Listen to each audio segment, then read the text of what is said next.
Mr. Torres, a gentleman from New York, is now recognized for 5 minutes.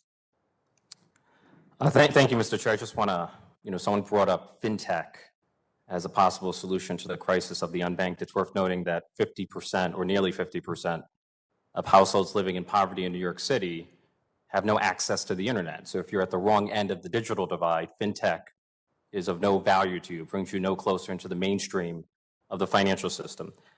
I represent one of the most unbanked congressional districts in the country. According to the FDIC in the United States, 5.4% of Americans are unbanked. In New York City, the rate is 9.4%. In the Bronx, it's 17.7%. So in the Bronx, the number of unbanked people is nearly triple the national average. And the lack of banking access leaves communities like mine wide open to exploitation by predatory finance, particularly check cashing. According to the Department of Consumer Affairs, New Yorkers on average spend more than $200 million a year on check cashing fees. And in two neighborhoods in particular, in the South Bronx, which is primarily Latino, and in Southeast Queens, which is primarily African American, low-income New Yorkers in those two neighborhoods spend more than $17 million a year on check cashing fees. Is it fair to say that we have a financial system that robs poor people of their fixed income, that essentially siphons the most from those who have the least? Professor, I don't know if you want to respond to that. I think that would be a safe statement, yes. I can elaborate if you'd like.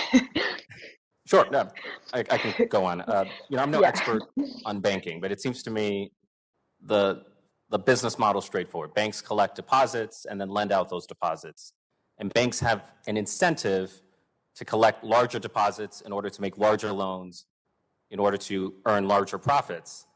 And so given those incentives, the market often fails to serve the lowest income Americans who cannot afford minimum balance requirements and overdraft fees.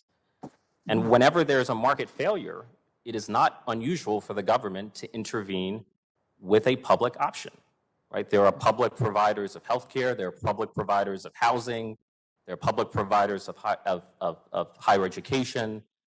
There's ample precedent for the government intervening with a public option in the midst of a market failure. I don't know if you want to comment on that. Yes, I mean, it's exactly right. I mean, banks, it costs the same amount of overhead to take a $500,000 deposit from a corporate client than a $100 deposit from a person.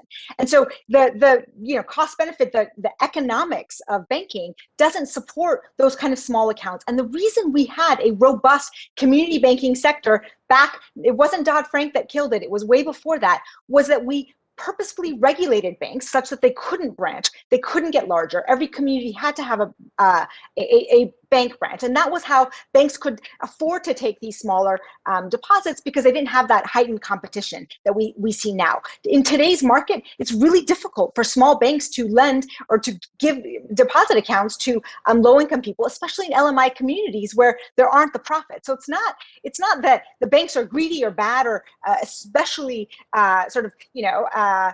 gaming the system. It's just that the system doesn't make it such that they can lend and give deposits to low-income people. Mr. Rothstein, I have a question about bank on accounts. Are bank on accounts no overdraft?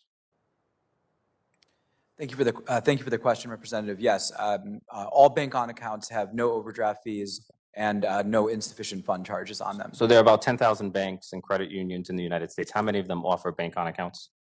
To date, I think we are at 108, including credit unions. So why is and of the 108, how many are banks? I believe I'll get you a list after the hearing, but is it majority banks or credit unions? Majority banks. Okay. Majority banks. Why is the participation so negligible? Well, I think one, it's a newer program. How long has it been around? So we have been certifying financial institutions for 6 years now. The big piece I would say, though, again, is if you look at the market share and the number of branches covered, it's very large. So about 40% of all the branches of banks in the country offer at least one bank on certified account. And I would say probably, my hope is by September, we're going to be around 45%. Should it be mandatory rather than voluntary? Well, thank you, Representative. I would say yes, but I'm curious to know your. Well, that would either be tremendous job security for me, or no, or I'd have to find a new thing to do. No, I have mixed feelings. I really do. I think that part of the reason that Bank On works so well is that the banks and credit unions themselves brand these accounts and fit them into their suite of accounts. And so, if we take too much of a cookie cutter approach in mandating the accounts, and we take away the creativity, and we take away the ability for them to position the accounts in their community, then we're not doing. I'm in the red, so my time has expired. So. Gentleman's time has expired. Sorry to cut you off again, Mr. Rothstein. Fine. Like to recognize now the gentleman from Tennessee, Mr. Kustoff, for 5 minutes. Thank you, Mr. Chairman, and thank you to the witnesses